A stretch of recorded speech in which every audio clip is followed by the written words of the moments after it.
누가복음 12장 16절에서 21절까지입니다. 누가복음 12장 16절에서 21절. 제가 먼저 읽겠습니다. 또 비유로 그들에게 말하여 이르시되 한 부자가 그 밭에 소출이 풍성하매 심중에 생각하여 이르되 내가 곡식 쌓아둘 곳이 없으니 어찌하리까. 또 이르되 내가 이렇게 하리라. 내 곡간을 헐고 더 크게 짓고 내 모든 곡식과 물건을 거기에 쌓아두리라. 또 내가 내 영혼에게 이르되 영혼아 여러 해 쓸 물건을 많이 쌓아두었으니 가만히 쉬고 먹고 마시고 즐거워하자 하리라 하되. 하나님은 이르시되 어리석은 자여 오늘 밤에 네 영혼을 도로 찾으리니 그러면 네 준비한 것이 누구의 것이 되겠느냐 하셨으니 자기를 위하여 재물을 쌓아두고 하나님께 대하여 부여하지 못한 자가 이와 같으니라. 아멘. 오늘 우리에게 주신 하나님 말씀입니다. 자리에 앉으셔도 좋습니다.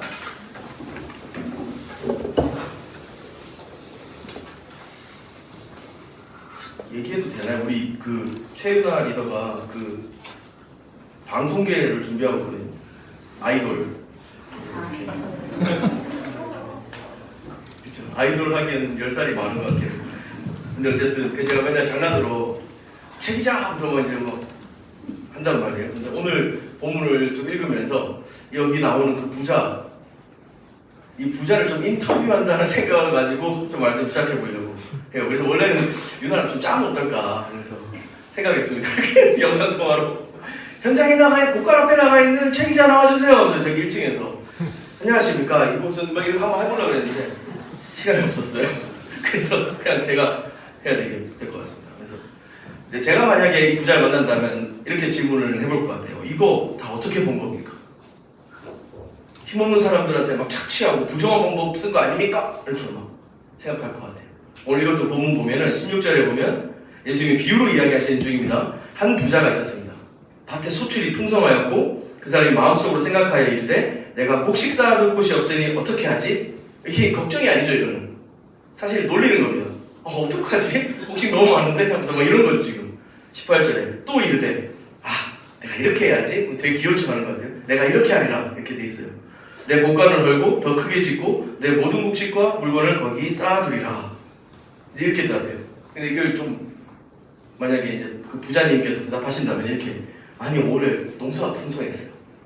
그래갖고 하루 이틀도 아니고 제가 딱 보면 가게 나오잖아요. 그래서 지금 있는 창고로는 부족할 것 같아서 좀 고민을 해봤죠. 그래서 곡간도 넓히고 거기다가 저장해두면 되게 딱깔고 생각한 거예요. 그게 다예요. 라고 이제 대답을 하는 거죠. 저는 이 부자가 뭔가 이 부를 축적하는 데만 눈이 먼 악한 사람이라고 생각하고 인터뷰를 하려고 했는데 본문을 자세히 읽어보면 사실 그런 정황은 없습니다. 저도 지금 어그로 끌고 있는 중이죠. 그러나 적어도 예수님은 이 부자에 대해서 악하다고 말하진 않지만 어리석은 자여 라고 이렇게 판단하십니다. 20절 말씀인데요. 하나님이 이르시되 어리석은 자여 라고 이야기하시죠. 오늘 밤에 네 영혼을 도로 찾으리니 그러면 네가 준비한 것은 누구의 것이 되겠느냐?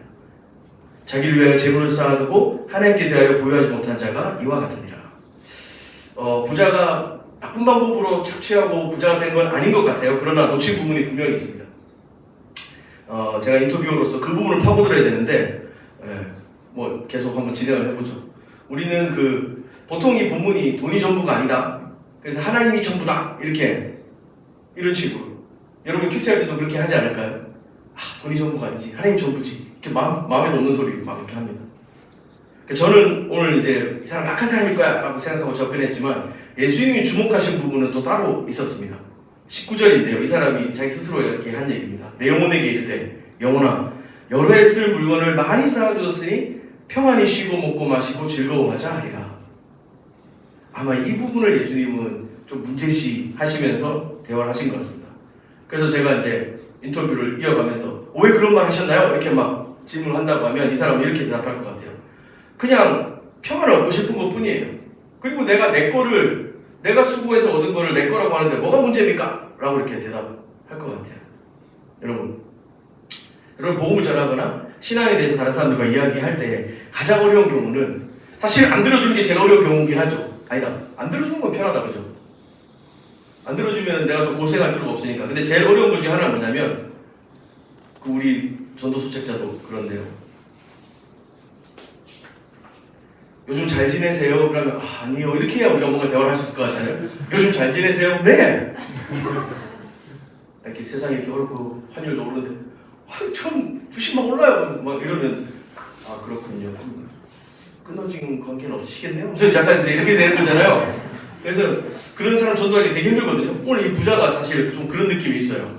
제가 최근에 매주 만나고 있는 이제 불신자 친구가 있는데 그 친구가 저한테 이렇게 얘기했어요. 목사님, 교회를 어릴 때도 가봤는데 저는 제가 생각하고 고민하고 결정하는 것을 그러니까 그렇게 하면서 살아가는 삶이 옳다고 저는 믿습니다. 근데 교회는 거기에서 가르치는 것들이 우선하고 그것만을 따라야 된다고 얘기하는데 저는 그런 삶은 옳지 않다고 생각합니다. 라고 얘기했었습니다. 전에도 한번 얘기한 적이 있는 것 같은데 그리고 이제 몇 주를 또 만났어요. 그러고 나서 최근에 만났을 때 했던 얘기가 이겁니다. 조금 더 자기 속 얘기를 하기 시작했어요. 목사님, 사실은 제가 이제 졸업반인데요. 준비된 게 전혀 없습니다. 그냥 1, 2학년 때는 못 모르고 놀았고 3학년 때는 뭐라도 돼 있겠지 했는데 3학년 되니까 3학년이 돼 있었습니다. 그리고 1년 지나면 졸업반이면 뭔가 준비하겠지 싶었는데 지금 제가 그런 상황이에요. 지금 어느 날 갑자기 제 마음에 불안과 염려가 저를 삼킬 것 같았습니다. 그래서 저는 평생 신이 없다고 생각한 적은 없었지만 필요하다고도 생각하지 못했었는데 요즘은 제가 이 불안과 염려를 해결하기 위해서라도 교회가 필요한 상태인 것 같다. 그래서 제가 목사님 찾아오고 만나는 거예요. 이렇게 가도 괜찮은 건가요? 이렇게 라고 물어보더라고요. 이 친구는 아마 크고 작은 불안들 속에서 되게 예민하게 살아온 것 같아요. 누구나 그렇지만 이 친구는 그런 불안과 염려를 자기 확신이라는 것으로 이겨보려고 했던 것 같습니다. 내가 믿고 내가 붙잡고 내가 생각하고 결론 내린 것, 그걸 확신하면 불안과 염려는 없어질 것이다. 그래서 비교적 이겨낼 만한 시절, 어릴 때는 자기 확신을 추구했고 그를 통해서 좀 괜찮은 삶을 산다고 생각했는지도 모르겠습니다. 그러나 지금은 그 확신을 확신할 수 없는 상황에 이르렀죠. 스스로를 그렇게 이제 자각하게 된 겁니다.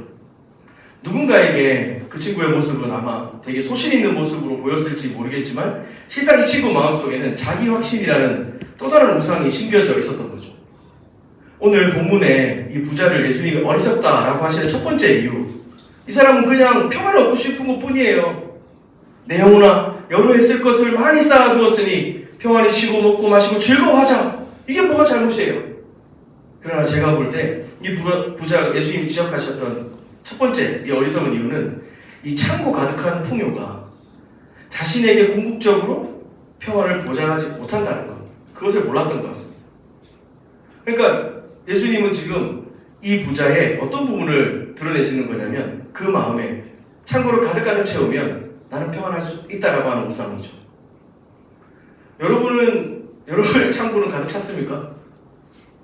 여러분은 평안을 추구할 수 있는 그 무언가가 있나요? 아마 다양한 모습이 있겠죠. 오늘 이 사람은 창고가 가득 차고 겨울에 먹을 걱정이 없으면 난 평안해 라고 생각한 거죠. 아까 제가 잠깐 소개했던 그 친구처럼 내가 자기 확신으로 나 꼭 붙잡고 있고 내 생각이 맞다고 믿는 것, 그 확신을 확신하는 것이 나를 평안하게 만들 것이야 라고 마음속에 또 다른 우상을 두고 있었지만 결국 그 친구는 시간이 지나면서 그 우상이 폭로되고 흔들리고 다시 새로운 염려와 걱정들이 자기를 사로잡고 있는 것을 보죠. 이 부자도 마찬가지입니다. 가득 찬 창고를 보면서 스스로에게 말합니다. 난 안전해, 평안하다 라고 얘기하는 겁니다. 근데 주님은 그거 아니라고 얘기하시는 것 같아요. 돈은 필요하죠. 사실 돈 필요하다는 걸 더 설명할 필요는 없을 것 같습니다. 제가 오늘 여기 온 데도 돈이 필요했거든요.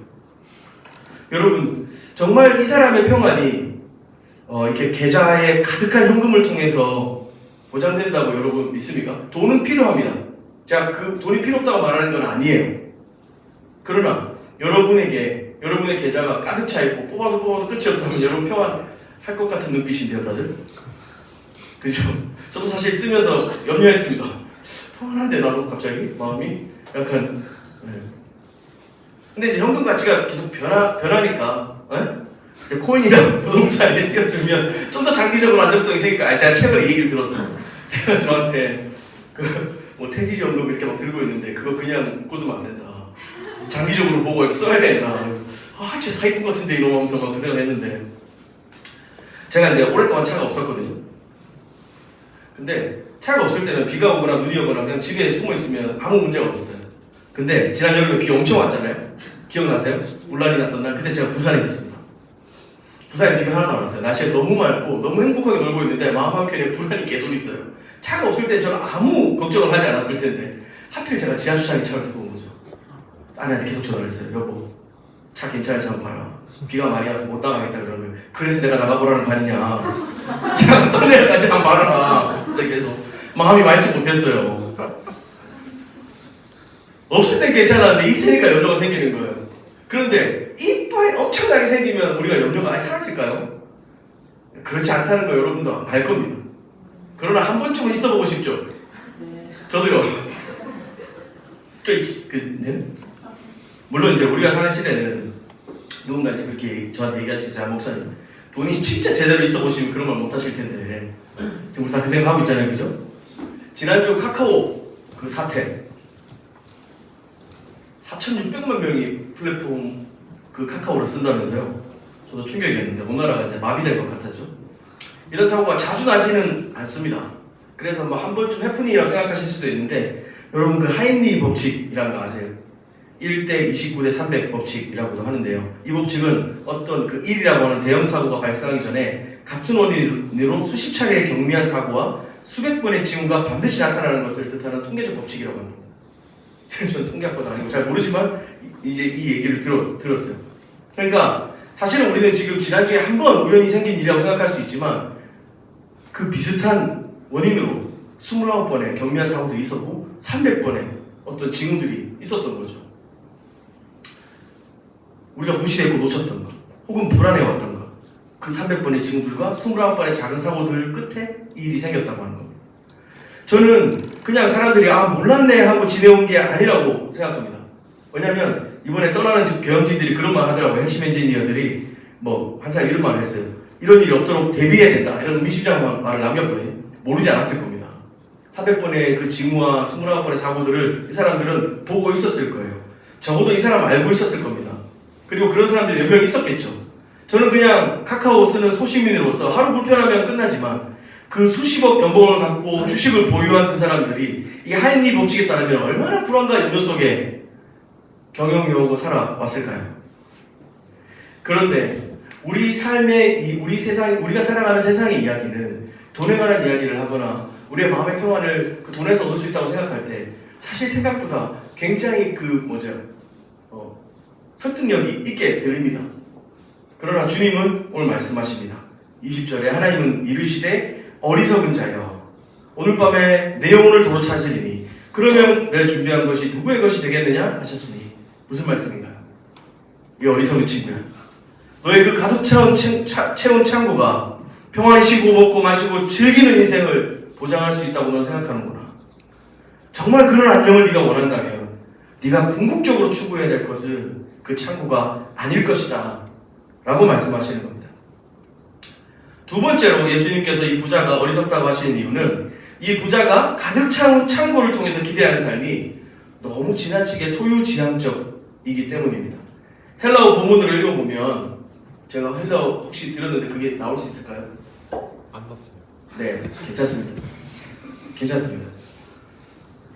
헬라어 본문을 읽어보면은 17절에 내 소출, 18절에 내 곡간, 그 다음에 내 곡식과 소유, 19절에 내 영혼까지 이 짧은 구절 안에 1인칭 소유격이 얼마나 강조되었는지 볼 수 있습니다. 헬라어는 이제 그 MOU 약자 같네요. 무라고 하는 그 나의라고 하는 소유격을 계속 붙여놨습니다. 반복적으로 강조하고 있는 거죠. 이것은 이 어리석은 부자의 소유지향적 삶을 이렇게 보여주는 겁니다. 사실 뭐 자연스럽고 당연해 보이기도 하죠. 애기들이 처음 배우는 단어 중에 엄마 있고요, 아빠 있고요. 사실 아빠보다 싫어가 먼저 올 때가 있긴 합니다. 근데 아빠 인생이 그렇죠. 엄마, 아빠, 그 다음에 싫어와 함께 내 거가 있습니다. 어머니 거 이런 거 절대 배우지 않습니다.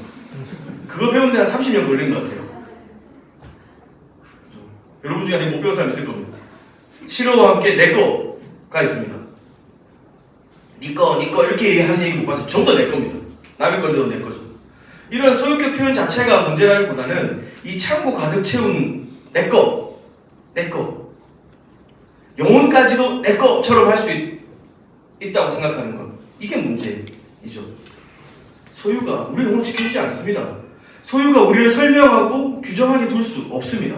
다시 20절입니다. 어리석은 자여, 오늘 밤에 내 영혼을 도로 찾으리니 그러면 네 준비한 것이 누구의 것이 되겠느냐? 내 영혼, 내 거라고 주장하던 그 부자에게 그 소유지향적 삶이 너를 궁극적으로 안전하게 할 수 없다라고 예수 이야기하시는 겁니다. 내 거라고 하는 그거, 사실은 하나님이 우리에게 주신 거 아닙니까? 아니 그러니까 내가 준 거니까 다시 달라 뭐 이런 게 아니라 그걸로 인생 다 설명하려고 하지 말라는 겁니다. 너에게는 더불어 내가 너에게 준 모든 것, 네가 살아가고 네가 감당하고 있는 너의 삶의 모든 것 내가 준 것이 아니야. 그것과 더불어 내가 너에게 준 궁극적인 삶의 목적, 그걸 생각해라.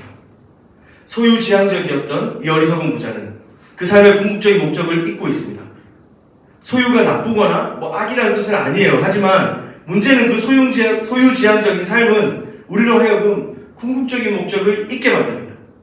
그래서 굿, 좋은 것과 better, 조금 더 좋은 것에 매이게 만들죠. 하나님 우리에게 허락하신 the best를 생각하지 못하게 하는 겁니다. 제 얘기를 몇 가지 하겠습니다. 2009년입니다. 제가 그때 결혼했어요. 지난주 월요일에 결혼 기념일이었습니다. 그때 이제 제가 2009년도에 요즘도 그러나요? 신랑들이 신부에게 노래 불러주는 게 유행했던 때였습니다. 문이 열리네요. 그대가 들어오죠. 갈 때마다 이런 노래를 부르고 자빠졌죠. 근데 이제 저도 이제 주변에서 그런 권유가 있었어요. 축하해주던 팀이 막 아이디어도 해주고 자기들이 노래 부르다가 마이크를 대면 네가 불러라 뭐 이런 식으로 해가지고. 근데 이제 그 생각 막 하고 있는데 이제 저희 어머니가 같이 이렇게 만나서 대화하는 자리에서 요즘 결혼식 가니까 신랑이 자꾸 춤도 추고 노래도 부르고 하던데 설마 그런 거 하려고 하는 건 아니겠지? 하면서 그러시는 거예요. 그래서 어머니는 지금 무슨 그런 거 전혀 생각이 없습니다 라고 얘기하는데 아내가 옆에서 그런 거예요.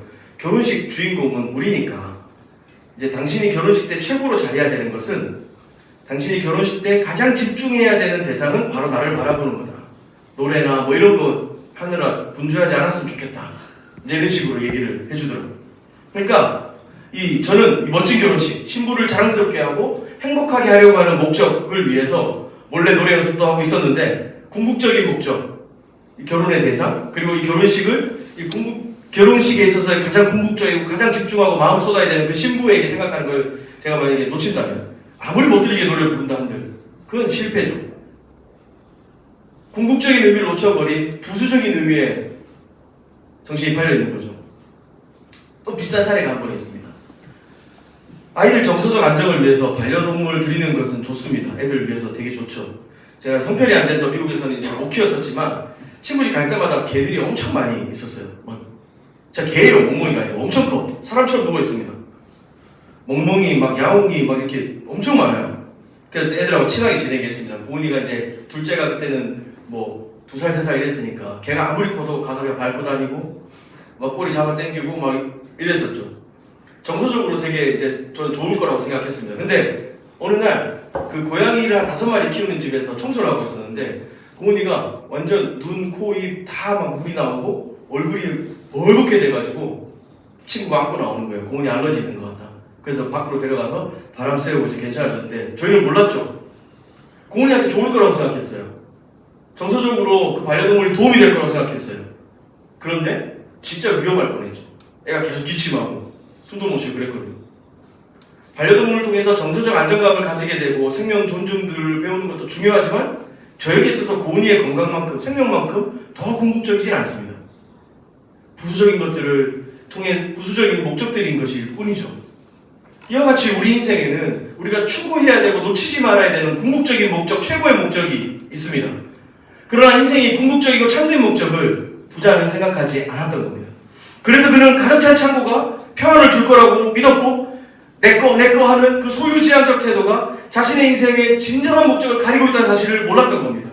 우리 중 대부분은 마치 지금 바로 앞에 있는 것만이 목적들이라고 생각하면서 그 끝에 있는 진짜 목적을 생각하지 못하고 살아가는 경우가 너무 많습니다. 대학생들 개강할 때마다 계획을 막 세웁니다. 하버드 대학생처럼 계획을 세우죠. 그러나 더 말하지 않겠습니다. 저도 마찬가지예요. 시험 기간에 우리가 깨닫습니다. 아, 헛된 나의 계획들 다 어디로 갔는가? 과거의 나는 어디 갔는가? 이러면서 우리가 어떤 것을 성취하기 위해서 많은 계획들을 세우지만 사실은 그 부수적인 한 단계를 이렇게 해가는 것도 그 계획적으로 사실은 의미가 있습니다. 근데 제가 말하고 싶은 건 뭐냐면 우리가 쟁기를 잡고 뒤를 돌아보지 않는 것이 필요하다. 궁극적인 목적, 그 최고의 목적이 무엇인가? 우리가 지금 우리가 이루는 것들, 우리가 감당해가는 삶을 통해서 우리는 도대체 하나님 앞에서 어떤 결론을 남길 것인가? 이런 질문과 고민을 잊고 사는 삶은 요즘 잘 지내세요? 네, 충분히요.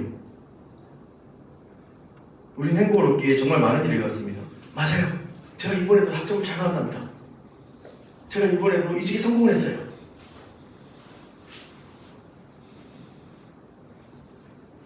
결국 부자와 같은 인생관에 매여 있을 수도 있다는 겁니다. 말씀의 결론을 좀 맺으려고 하는데요. 21절을 함께 읽어보겠습니다. 같이 읽겠습니다. 시작. 자기를 위하여 재물을 쌓아두고 하나님께 대하여 부여하지 못한 자가 이와 같으니라. 직역하면 이렇습니다. 우리가 이제 세 번역이 딱 좋거든요. 자기를 위해서는 재물을 쌓아두면서도 하나님께 대하여는 부요하지 못한 사람이 이와 같다. 자기를 위해서는 재물을 쌓아두면서도 하나님께 대하여는 부요하지 못한 사람이 이와 같다. 이 어리석은 부자 이야기죠. 여러분, 재물이 아니라 지금 예수님 말씀하시는 겁니다. 하나님으로 부요한 사람이 되어야 한다. 창고 채우는 삶이 너에게 평안을 주지 않는다. 창고 채우는 너의 소유지향적 삶이 너를 궁극적으로 의미 있는 존재로 만들지 않는다. 하나님으로 가득 채워라. 하나님을 추구해라 라고 하는 말씀인 거죠. 부나 돈이 아니고 명예나 성공이 아니라 여러분, 뭔가 여러분 인생에 있어 지금 필요한 거, 소중한 거 머릿속에 한번 떠올려 보세요.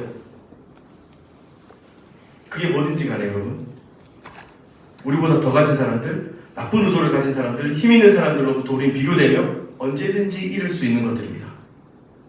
가득 채우고 더 얻는다 해도 평안해지지 않는다는 겁니다.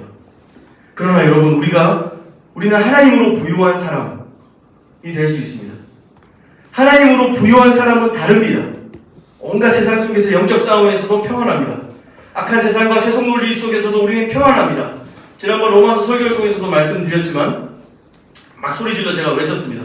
여러분, 하나님은 누구도 여러분에게서 하나님을 빼앗아갈 수 있는 존재는 있다? 없다.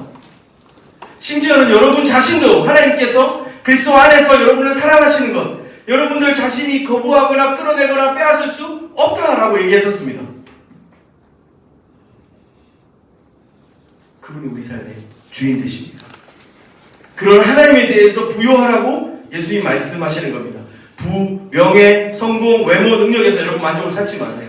다 필요한 거고 좋은 것일 수는 있습니다. 그러나 여러분, 우리는 더 크고 더 궁극적이고 더 의미 있고 더 영원하며 더 확실한 만족이 있습니다. 하나님을 갈망하는 겁니다.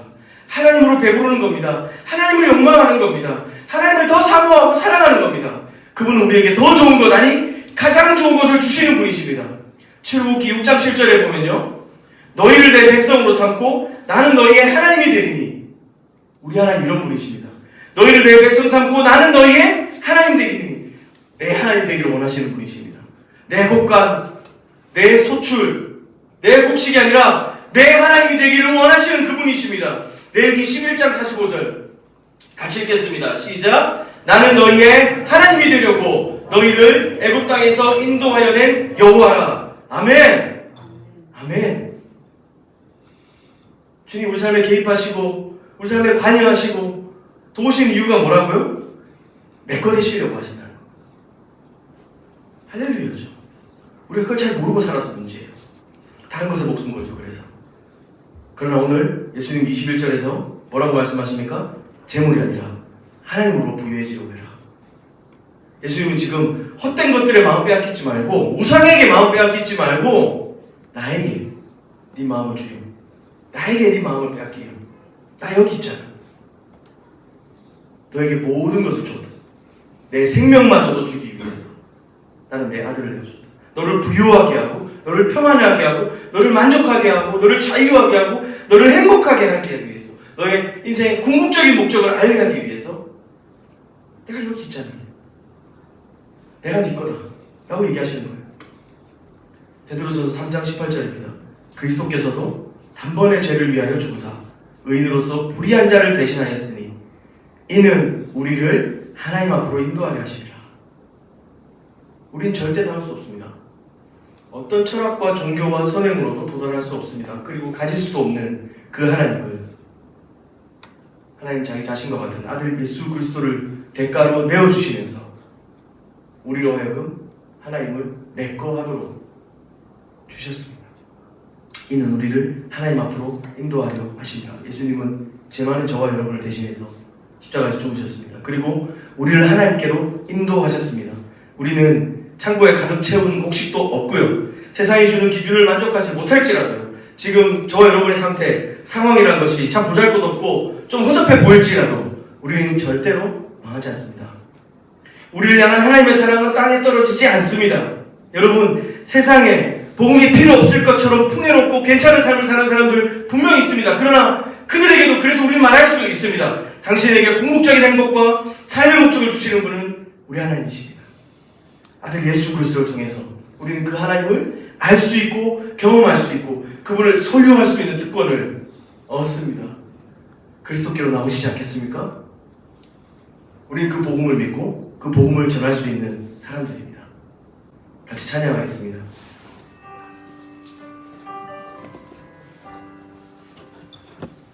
내가 주인 삼은 모든 건 내려놓고 내 주 대신 주 앞에 나가 내가 사랑했던 모든 건 내려놓고 주님만 사랑해.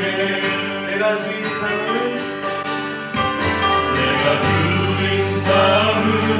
모든 건 내려놓고 내 주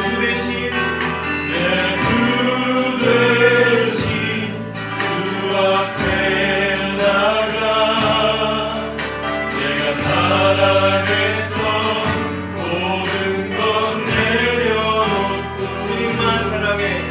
주님만 사랑해. 한 번 더 고백합시다. 내가 주인 삼은 모든 건 내려놓고 내 주 대신 주 앞에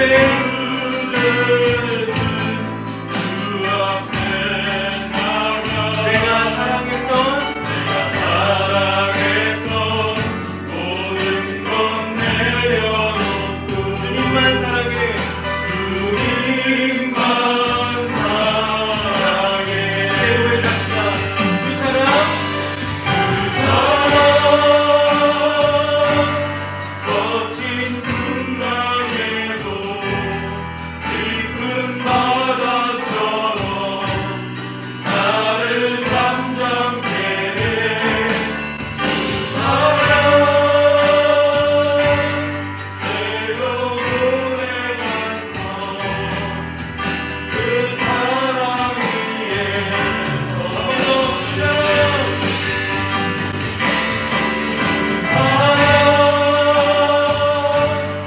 멋진 풍랑에도 깊은 바다처럼 나를 잠잠케 해.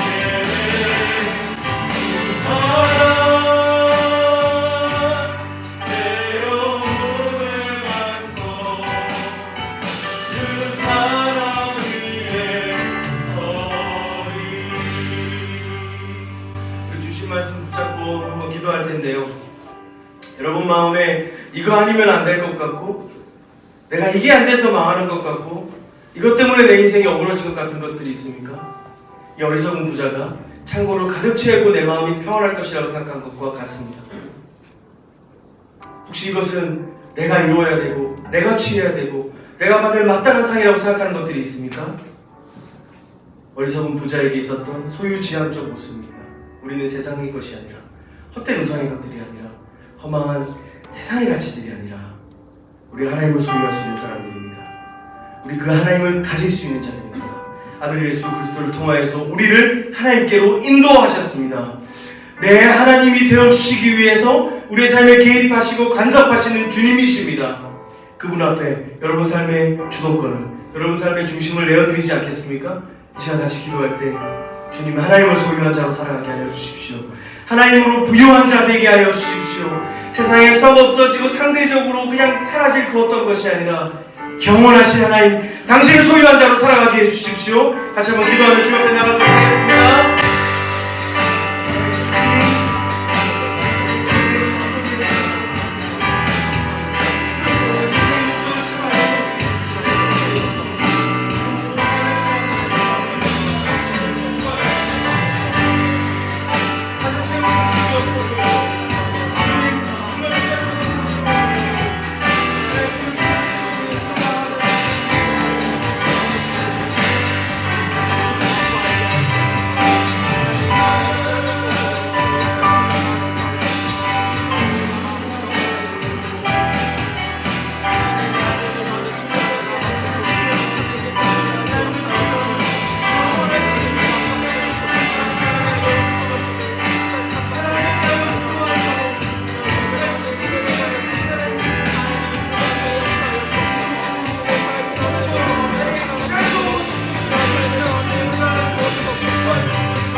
살아계신 주님,